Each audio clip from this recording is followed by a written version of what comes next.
Assalamualaikum warahmatullahi wabarakatuh. Sampai jumpa kembali, teman-teman sekalian. Hari ini kita akan melanjutkan pembahasan kita mengenai materi audit energi. Setelah kita kemarin mempelajari audit energi di sistem HVAC, pencahayaan, dan juga faktor daya, hari ini kita akan membahas sistem audit energi di dalam motor listrik. Nah, motor listrik itu sendiri sangat penting peranannya ya dalam industri terutama.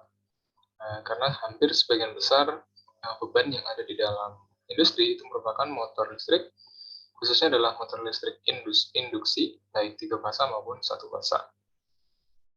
Nah, di dalam prakteknya, ya, jadi sistem motor listrik yang ada di dalam industri itu tidak bergerak sendiri, ya, melainkan dia akan mendrive ya, atau akan menopang beban lain seperti pendingin, kemudian blower, fan, pompa, dan lain sebagainya.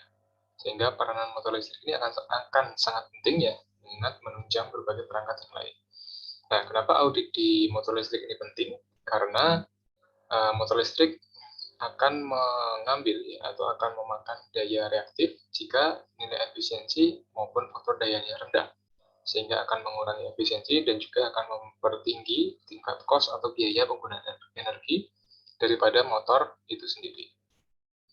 Nah, secara umum bahwa ketika kita akan mengaudit motor listrik, kita akan memperhatikan parameter rugi-ruginya. Jadi, semakin besar saat kita mengaudit ya, semakin besar rugi-ruginya, maka motor listrik akan memiliki tingkat efisiensi yang rendah, sehingga itu akan sangat kita hindari. Nah, beberapa rugi-rugi yang umum terjadi di motor listrik adalah core losses, atau rugi-rugi inti, kemudian friction losses, atau rugi-rugi gesekan, dan juga windage losses ya, atau rugi-rugi beritan. Nah, kemudian power factor dan juga efisiensi yang tinggi, yaitu merupakan faktor yang penting ya, di dalam sebuah motor listrik ya. Karena ketika efisiensi rendah atau power factor rendah, dia akan menimbulkan rugi-rugi yang besar dalam motor itu sendiri. Nah, di dalam rugi-rugi inti, ya, jadi di dalam motor listrik seperti yang kita ketahui bahwa ada dua bagian, itu bagian inti atau stator dan juga bagian rotor ya, ataupun yang bergerak. Nah, di dalam bagian inti itu terdapat rugi-rugi yang berkaitan langsung dengan desain daripada motor itu sendiri ya, jadi tidak bergantung pada beban.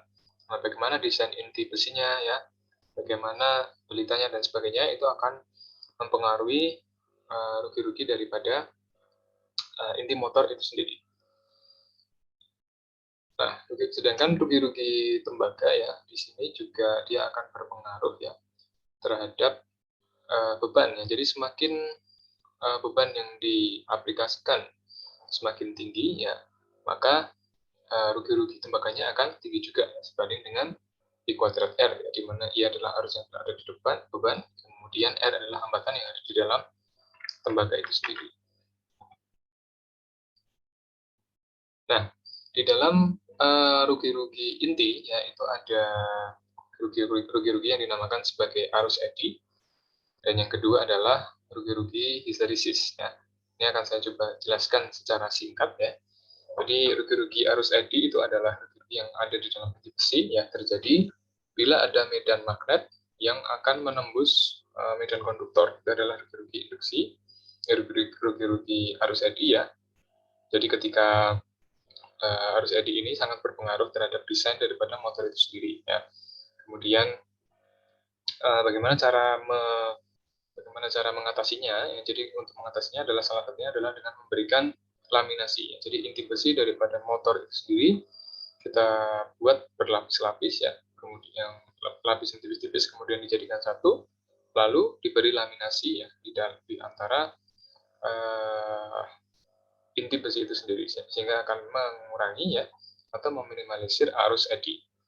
Kemudian sedangkan rugi-rugi histeresis ini berkaitan dengan flux balik ya yang muncul ya ketika adanya proses daripada motor itu sendiri, dia akan menimbulkan yang namanya flux balik ya ketika ada yang ada di dalam inti besi, sehingga wujudnya adalah rugi-rugi eddy dan juga histeresis itu adalah berupa panas. Nah, Itu adalah sedikit penjelasan singkat. Nah, tugas Anda adalah silakan Anda coba pelajari lebih lanjut ya, cari informasi lebih lanjut mengenai rugi-rugi inti, yaitu arus eddy dan juga histeresis. Nah, silakan dikerjakan seperti biasa, kemudian diupload di Classroom.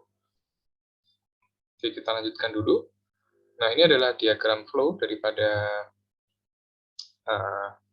sistem motor listrik ya. Jadi motor listrik itu ketika awal dia akan mengambil daya yang sesuai dengan spesifikasinya, ya kemudian setelah beberapa proses ada rugi-rugi inti, rugi-rugi besi, rugi-rugi pelitan, rugi-rugi tembaga dan sebagainya, maka hasil yang akan dikeluarkan atau energi yang akan dikeluarkan tidak sama dengan yang diambil ya. Lebih jelasnya kita akan lihat di sini. Contoh di sini ada sebuah motor listrik ya berkapasitas 5,6 kW inputnya, kemudian dikurangi beberapa rugi-rugi yang ada di sini seperti rugi-rugi inti ya, di sini disebutkan ada 0,2 kW untuk rugi-ruginya dan sebagainya, maka hasilnya hanya akan keluar sebesar 4 kW.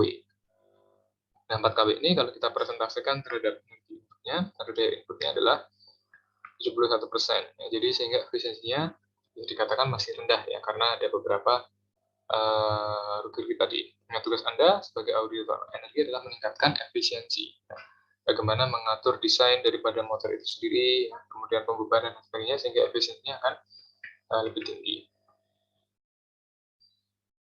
Nah, ini contoh tampil penanganan rugi-rugi ya. Yang pertama adalah core losses ya, itu rugi-rugi inti, kemudian yang kedua adalah windage losses ya.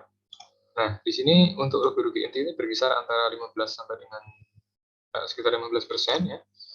Kemudian dia disebutkan sebagai energi yang digunakan untuk memagnetisasi. Jadi definisinya adalah ini akan energi yang hilang ya, karena untuk memagnetisasi inti. Nah, ini jumlahnya fix ya. Begitu pula dengan yang bawah ya, ini jumlahnya fix karena berkaitan dengan desain.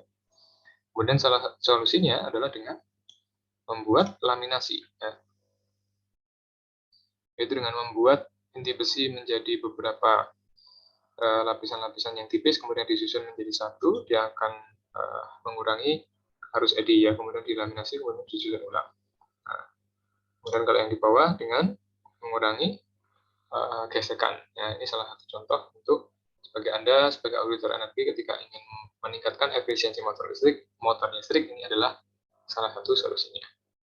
Ini adalah grafik antara losses ya dan juga speed ya. Jadi semakin baik ya, jadi motor-motor yang efisiensinya semakin tinggi dia akan memiliki losses yang rendah ya. Kemudian ini adalah beberapa grafik mengenai Kospi, kemudian efisiensi dan juga beban. Semakin bebannya semakin tinggi, maka arus rugi-ruginya, rugi kuadrat R-nya juga akan semakin tinggi. Jadi sebagai auditor Anda juga harus mengatur pola pembebanan di dalam motor listrik. Nah, ini ada beberapa hal yang akan mempengaruhi efisiensi dari sebuah motor. Yang pertama adalah motor desain ya, bagaimana desain intinya, desain tembaga, nilai hambatannya dan sebagainya akan menentukan efisiensi. Kemudian motor loadingnya, kemudian tegangannya dan juga ASD-nya, jadi controller atau driver daripada motor itu sendiri. Nah, sebagai auditor energi Anda harus mendesain mulai dari misalkan untuk pengadaan alat ya sama dengan maintenance, sampai dengan penggunaan itu harus benar-benar di maintenance sehingga efisiensinya akan meningkat di dalam motor itu sendiri. Lalu ini ada beberapa bagian ya. Di sini adalah semacam FAQ daripada permasalahan yang sering muncul di motor listrik ya, yaitu top 10 failure ya atau problem yang ada di dalam motor induksi, dan juga di kolom kanannya adalah rekomendasi solusinya ya. Jadi ada sekitar 10, ini Anda bisa cek ya apa saja. Contoh yang pertama adalah mengenai problem yang pertama adalah motor yang tidak efisien ya, motor yang tidak efisien. Nah, salah satu solusinya ya gampang ya, tinggal diganti dengan desain baru ya. Anda dapat meredesain ya atau mereplace beberapa part, misalkan inti besinya ya, kemudian diganti menjadi desain yang lebih baik dengan laminasi dan sebagainya. Itu salah satu contohnya. Kemudian yang lain sebagainya ini ada sekitar 10 ya, 10 permasalahan dan 10 rekomendasi solusi. Oke, itu sedikit penjelasan mengenai audit energi motor listrik. Ya, semoga dapat membantu. Kita akan coba lagi di materi-materi audit energi selanjutnya. Terima kasih. Assalamualaikum warahmatullahi wabarakatuh.